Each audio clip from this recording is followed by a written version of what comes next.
존경하는 12만 여주 시민 여러분, 일전역 공직자 여러분, 그리고 정론 직필의 언론인과 동료 의원 여러분, 안녕하십니까? 한정미 의원입니다.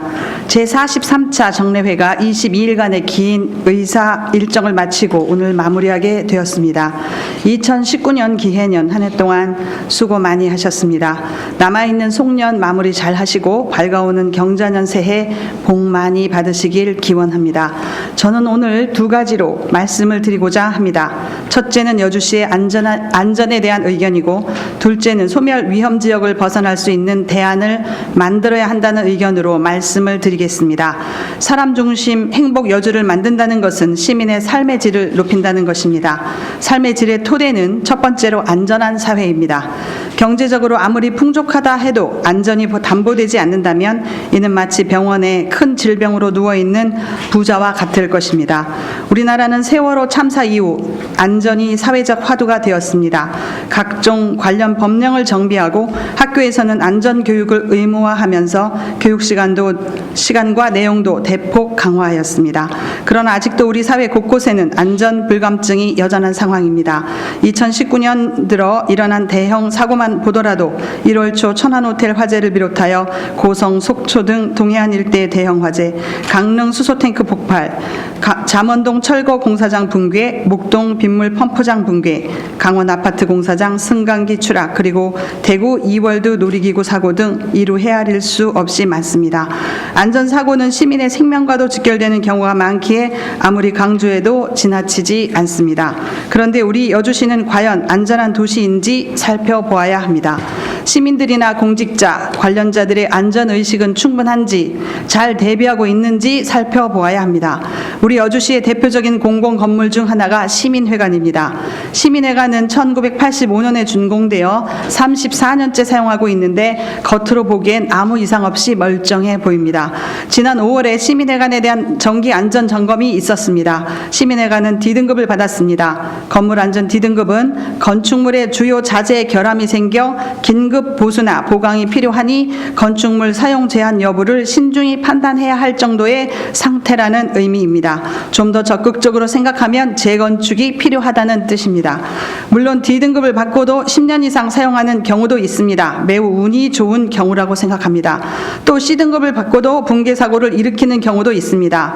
안전진단 자체가 믿음직스럽지 못한 경우라고 생각합니다. 종로 한복판에 있는 한 건물을 예로 들면 이 건물은 균열투성이었지만 작년에 C등급을 받았는데 낙석 사고가 발생하자 재진단하여 D등급으로 하향되었고 결국 1년 반 만에 봉쇄 조치되었습니다. 목포에 있는 문태고등학교 별관은 D등급을 받았지만 재난 위험을 우려하여 즉시 개축 계획을 확정하였습니다. 기본적인 관점에서 모범적인 대응이라고 생각합니다. 문제는 등급이 아니라 안전입니다. 진단 결과 등급에 문제가 없다 하더라도 육안으로 보기에 위험해 보인다면 위험한 것입니다. 시민이 불안해한다면 행복하지 않은 것입니다. 사고는 할 수 있는 한 미연에 방지해야 합니다. 사고가 난 후에 아무리 수습을 잘 한다고 해도 이미 엎질러진 물입니다. 시민회관 바닥이 융기에 있습니다. 이는 건물 벽이 멀쩡해 보이지만 내려앉았다는 의미입니다. 누수 현상도 심각합니다. 보는 시민들마다 불안하다고 하는데 안전등급이 D라고 해서 마음을 놓을 수는 없습니다. D등급과 E등급은 종이짝 하나 차이에 불과합니다.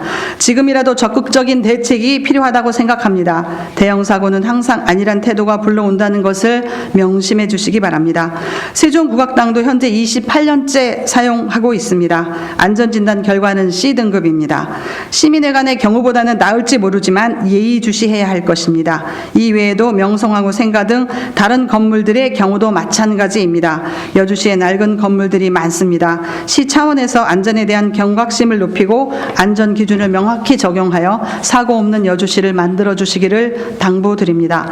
D등급을 받은 시민회관의 위험 경고 안내판 몇 개를 설치한 것으로 충분하지 않다는 것을 명심해 주시기 바랍니다. 하나 더 말씀드릴 부분은 여주시 미래를 위해 마을 공동체 강화 정책에 좀 더 힘써 달라는 부탁을 드리고 싶습니다.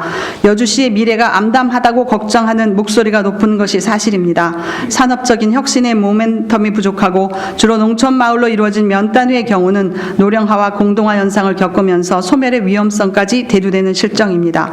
수도권시 중 처음으로 여주시가 소멸 위험 지역으로 분류되었다는 기사가 있어 여러 가지로 인구를 중심으로 한 생각의 전환을 요구받고 있는 실정입니다. 소멸 위험 지역들을 살리는 방법은 무엇인가를 진지하게 고민해야 할 것입니다. 본 의원은 마을 공동체 형성과 강화가 답이라고 생각합니다. 마을 공동사업을 강화하고 마을 단위의 평생학습 체계를 구성하고 농촌 재생 프로젝트를 가동하고 여기에 아이들 교육과 커뮤니티 케어까지 결합한다면 건강한 마을 공동체를 만들어낼 수 있다고 생각합니다. 마을의 고등학교 졸업생이나 청년들을 대상으로 마을 활동과 교육을 시키고 실질적이고 능력 있는 젊은이들을 중심으로 마을 사무장 제도를 도입하는 것도 필요하다고 봅니다. 법 정리에 한 사람씩만 계산해도 일단 146개 일자리가 만들어집니다. 공장 하나 들어오는데 100개 일자리면 엄청나다고 평가하는 상황에서 이러한 제도를 도입하지 않을 이유가 없다고 생각합니다. 문제는 사람입니다. 시골에 젊은 사람이 없습니다. 마을이 살아나고 여주시가 소멸지역에서 벗어나려면 지역 출신들의 젊은이들이 마을의 주인이 되도록 교육하고 양성하며 창의적이고 전향적인 정책 개발과 효율적인 예산 편성 그리고 강력한 추진력이 필요하다고 생각합니다. 다행히 내년 예산안에 이런 부분들이 반영되어 있다는 걸 확인할 수 있었습니다.